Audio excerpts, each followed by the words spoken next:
Hello viewers, welcome to my channel Puhan sir's education.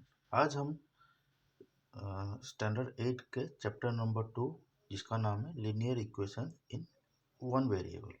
Linear equation in one variable समझने से पहले हम कुछ और समझेंगे जो कि लीनियर इक्वेशन को ही फॉलो करती है। लीनियर इक्वेशन समझने से पहले उसको एक्सप्रेशंस और इक्वेशंस ये दो चीज़ हम उसको समझेंगे, उसके बाद ही हम लीनियर इक्वेशन को बेहतर रूप से समझ पाएंगे। तो एक्सप्रेशंस और एल्जेब्रिक एक्सप्रेशंस, यहाँ पे जो मैंने लिखा है कि एक्सप्रेशंस और एल्जेब्रिक एक्सप्रेशंस दोनों का मतलब एक ही होता है। एक्सप्रेशंस और एल्जेब्रिक एक्सप्रेशन होता क्या है? एक्चुअली मैथ में एल्जेब्रिक एक्सप्रेशन एक मैथमेटिकल टर्म है जो कि combining of numbers combining numbers and or variables combining number and or variables using mathematical operation को यूज करने के लिए हम जो नंबर्स और कुछ वेरिएबल्स यूज करते हैं उसको हम एल्जेब्रिक एक्सप्रेशन कहते हैं। एल्जेब्रिक एक्सप्रेशंस में जो होता है कि इधर हमने दिया है एग्जांपल में 2 और x। हमने कहा था कि कंबाइनिंग नंबर्स एंड वेरिएबल्स, यानी यहाँ पे जो 2 है वो आपका हो गया नंबर और ये x हो गया आपका ये वेरिएबल। और यहाँ पे जो दिया हमने 3x + y, ये भी आपका जो 3 हो गया ये नंबर, x और y हो गया ये वेरिएबल, x और y आपका हो गया वेरिएबल। तो किसको क्या यहाँ पे जो दिया है 2x + y -7 + 5y, यहाँ पे देखिए यहाँ पे दो टर्म दिया है, यहाँ पे दो, यहाँ पे एक टर्म दिया है, यहाँ पे दो टर्म दिया है, यहाँ पे मल्टीपल टर्म्स दिए गए हैं। तो मल्टीपल टर्म्स जब दिए जाते हैं तो उसको हम कैसे समझेंगे, तो किसको क्या कहते हैं? क्योंकि यहाँ पे जो ब्रैकेट्स दिया है इसको हम कहेंगे ग्रुपिंग। ब्रैकेट्स को हम कहेंगे ग्रुपिंग। और x एंड y, यहाँ पे जो x और ये y है इसको हम कहेंगे वेरिएबल्स। x और y को हम कहेंगे वेरिएबल्स। 7 जो कि अकेला है, 7 में कोई वेरिएबल्स नहीं है, इसको हम कहेंगे कांस्टेंट, और 5 इज कॉल्ड कोएफिशिएंट। 5 जो ये टर्म जो बनता है, ये सिंगल जो आपका एक्सप्रेशन बनता है, इसको कहेंगे हम इसमें जो टर्म नंबर दिया है इसको हम कहेंगे कोएफिशिएंट। यहाँ पे जो दिया है ये इसको ब्रैकेट्स को ग्रुपिंग कहेंगे। एक्स वाई को हम कहेंगे कि क्या कहेंगे, वेरिएबल। 7 जो कि यहाँ पे अकेला है इसको कांस्टेंट कहेंगे, और 5 जो है इसको हम कोएफिशिएंट कहेंगे। तो ऑपरेशंस किसको कहेंगे? यहाँ पे जो हमने कहा है कि ऑपरेशन जो होता है plus multiply minus divide are called operations. यहाँ पे खास ध्यान देना कि एक्सप्रेशंस में कि equal to, less than, greater than use नहीं होता है, नॉट यूज, यहाँ पे यूज नहीं होता है। बाकी आप समझ के एक्सप्रेशन क्या होता है। Expression is a mathematical term combining numbers and और variables, number and variable using mathematical operation जैसे हो गया, आपको बताया प्लस मल्टीप्लाई माइनस डिवाइड, ये आपका मैथमेटिकल ऑपरेशंस होते हैं। यहाँ पे हमने बताया वेरिएबल में जो वेरिएबल क्या होता है, कोएफिशिएंट क्या होता है, ग्रुपिंग क्या होता है, कांस्टेंट किसे कहते हैं, हमने इधर समझा। अभी आगे हम समझेंगे इक्वेशंस क्या होते हैं। इक्वेशन भी जैसे हमने समझा मैथमेटिकल एक्सप्रेशन, जो एक्सप्रेशन में समझा कि मैथमेटिकल टर्म जो होते हैं जिसका कॉम्बिनेशन ऑफ नंबर्स वेरिएबल्स होते हैं, वैसे ही इक्वेशंस में भी combination of numbers and variables जो होते हैं उसमें होते हैं। लेकिन इसमें और एक चीज ऐड हो जाता है, यहाँ पे एक इक्वल साइंस भी आता है। जैसे कि हम बताएं तो mathematical term with numbers and operations symbol a variable and an equal sign, यानी यहाँ पे कहा गया एक नंबर आ गया, जैसे कि 3 इस नंबर, 3 आपका एक नंबर हो गया, x आपका वेरिएबल हो गया, x आपका वेरिएबल हो गया, प्लस जो हो गया आपका ऑपरेशन सिंबल हो गया, ऑपरेशन सिंबल, और इक्वल टू का साइन आपका आ गया। ये जब ये चार चीज आएंगे, ये चार चीज आएंगे तो इसको हम कहेंगे इक्वेशंस। और जहाँ पे इक्वल टू साइन नहीं होता है वहाँ पे हो जाएगा एक्सप्रेशन। जहाँ पे इक्वल टू साइन नहीं लगेगा वहाँ पे आएगा एक्सप्रेशन। जहाँ इक्वल टू साइन आएगा वहाँ पे ये कहेगा इक्वेशन, और यहाँ पे आपको कहेगा एक्सप्रेशन। जहाँ पे नॉट इक्वल टू का सिंबल आएगा वहाँ पे एक्सप्रेशन कहा जाएगा, जहाँ इक्वल टू का साइन आ जाएगा वहाँ पे इक्वेशंस कहा जाएगा। अभी समझेंगे लीनियर इक्वेशंस क्या होता है। लीनियर इक्वेशन होता है, हमने समझा एक्सप्रेशन समझा, इक्वेशन समझे, अभी लीनियर इक्वेशन समझना है, क्योंकि हमको हमारे टॉपिक का नाम है linear equation in one variable. यानी अभी हमको लीनियर इक्वेशन समझेंगे, उसके बाद समझेंगे वन वेरिएबल। पहले समझेंगे लीनियर इक्वेशन, फिर समझेंगे वन वेरिएबल। अभी हमारे पास लीनियर इक्वेशन क्या है। An equation in which the variable or variables have an exponent of 1, जहाँ पे आपका एक्सपोनेंट, जहाँ पे वेरिएबल और वेरिएबल क्या होता है, x, और ये हो गया आपका वेरिएबल। जहाँ पे x और y दो लगेंगे वहाँ पे आ जाएगा वेरिएबल्स। एक्सपोनेंट क्या होता है, एक्सपोनेंट होता है, हम जो बोलते हैं कि x के ऊपर का जो टर्म होता है, ये जो टर्म होता है या फिर ये जो टर्म होता है, ये जो होते हैं इसको हम कहेंगे एक्सपोनेंट। इसको हम कहेंगे एक्सपोनेंट। x के ऊपर वाला जो टर्म होता है उसको हम कहेंगे एक्सपोनेंट। जहाँ पे एक्सपोनेंट सिर्फ वन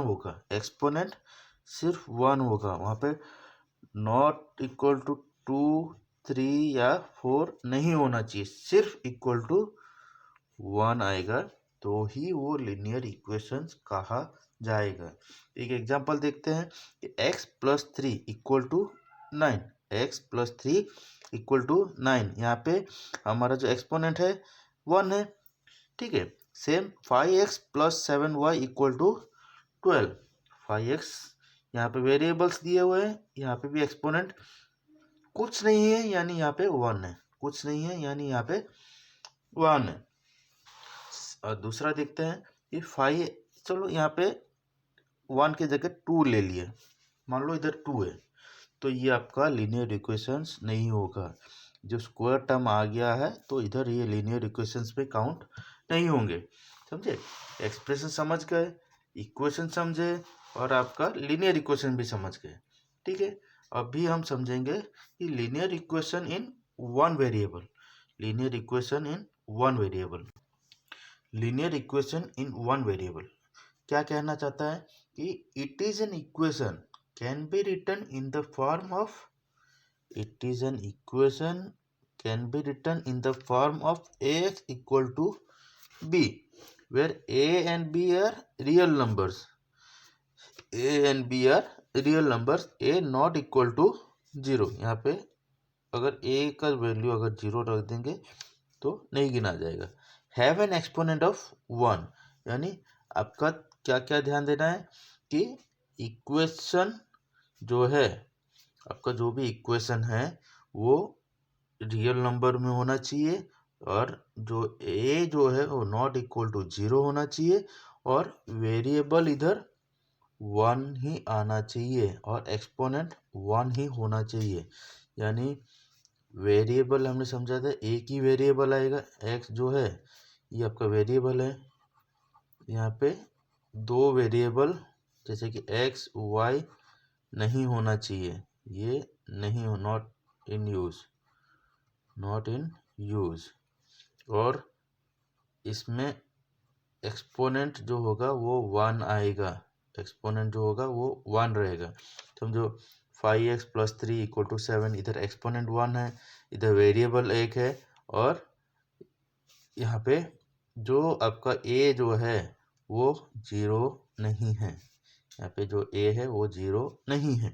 तो आपका ये आपको समझना है कि एक linear equation in one variable में आपका एक जो टर्म्स है, a जो टर्म है वो 0 नहीं होना चाहिए, एक्स जो आपका वेरिएबल है वो एक वेरिएबल रहना चाहिए, और एक्सपोनेंट जो है वो एक 1 रहना चाहिए। यहाँ पे ना 2 ना 3 ना 4 ना कुछ भी, सिर्फ 1 ही रहना चाहिए, तभी जाके ये आपका variable in linear equations in one variable गिना जाएगा। अभी कुछ और जानते हैं कि इसमें कैसे इसको हम डिफाइन समझेंगे कि इसमें दो चीज़ होता है, एक LHS होता है, एक RHS होता है। LHS किसको कहा जाता है और RHS किसको कहा जाता है। जो आपका इक्वल टू साइन है, जो इक्वेशन में जो इक्वल टू साइन है, समझो इधर आपका इक्वल टू साइन है, ये जो इक्वल टू साइन है इसका जो राइट हैंड साइड है इसको हम कहेंगे RHS, इसका जो लेफ्ट हैंड साइड है इसको हम कहेंगे LHS, लेफ्ट हैंड साइन, और इधर RHS, राइट हैंड साइड। समझे? ठीक है, ये आपको ध्यान देना है। इसको हम आगे सॉल्यूशन जब हम सॉल्व करेंगे वो आपको हम बताएंगे, LHS भी बताएंगे, RHS भी बताएंगे, इसका क्या महत्व है, इसका क्या काम है। In an equation, the values of the expression on LHS and RHS are equal. यहाँ पे LHS और RHS हमेशा इक्वल होना चाहिए। Variable linear equation in one variable में हमेशा LHS और RHS इक्वल आएगा, तभी ही ये टेकिंग ग्रांट करेंगे, तभी ही ये ग्रांट होगा। चलो अभी हम आगे आपको सॉल्यूशन बताएंगे कि कैसे हम इसको इक्वल टू देखेंगे। लेट अस एज्यूम कि 2x minus let us assume 2x minus 3 यहाँ पे एक सीसो में बैठे हुए हैं। तो इसको बैलेंस करने के लिए यहाँ पे 2x माइनस 3 इधर इक्वल टू साइन दिया तो इधर 7 हुआ, यानी ये LHS और RHS को इक्वल करना है। तो इक्वल कैसे करेंगे कि हम एक कभी लेते हैं कि ट्रांसपोज, जो मैंने आपको अभी एग्जांपल में बताया, इसको ट्रांसपोज मेथड कहते हैं। यानी आपका जो कि यहाँ पे जैसे हमने लिखा है कि 2x माइनस 3 = 7, यानी जो 2x एक टर्म हुआ और ये एक टर्म हुआ, यहाँ पे एक माइनस सिंबल दिया है। तो ये जो 3 है, ये 3 को हम लेफ्ट हैंड साइड से राइट हैंड साइड में ले लेंगे, लेकिन सिर्फ 3 नहीं जाएगा, यहाँ पे जो सिंबल साइन दिया है ये आपको चेंज करना होगा। यानी यहाँ पे नेगेटिव में दिया है तो वहाँ पे राइट हैंड साइड चला जाएगा तो ये पॉजिटिव हो जाएगा, यानी 2x = 7 + 3, माइनस यहाँ पे है तो राइट हैंड साइड में चला जाएगा तो इधर 7 + 3, यानी आपका क्या रहेगा 2x = 10। यानी आपको ये इसके बाद क्या करेंगे, ये दोनों को अलग करेंगे, यानी x = 10/2, ये जो 2 था वो इधर इसको नीचे लेंगे। तो अभी क्या होगा, 2 5 जा 10, यानी आपका x का जो वैल्यू है ये आपको 5 आएगा, x का वैल्यू 5 आएगा। देखते हैं कि इसको बैलेंस हो रहा है कि नहीं हो रहा है। LHS है और RHS है, वो दोनों सेम हो रहे हैं कि नहीं हो रहे हैं।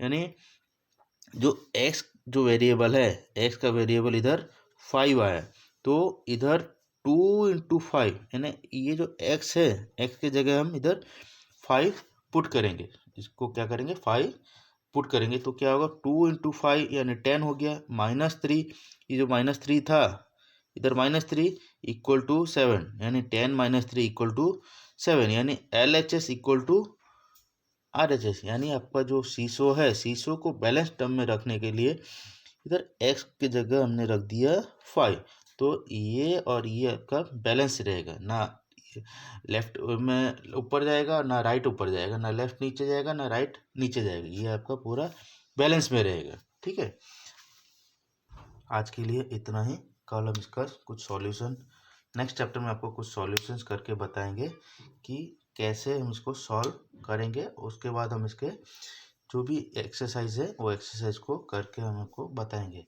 ऐसे ही मज़ेदार वीडियोस और ज्ञान लेने के लिए आप हमारे यूट्यूब चैनल को सब्सक्राइब कीजिए, लाइक कीजिए, कमेंट कीजिए। पसंद ना आए तो डिसलाइक भी कीजिए। बेल आइकन को प्रेस करना ना भूलिएगा। आपको नए नए वीडियोस के नोटिफिकेशन मिलते रहेंगे। धन्यवाद।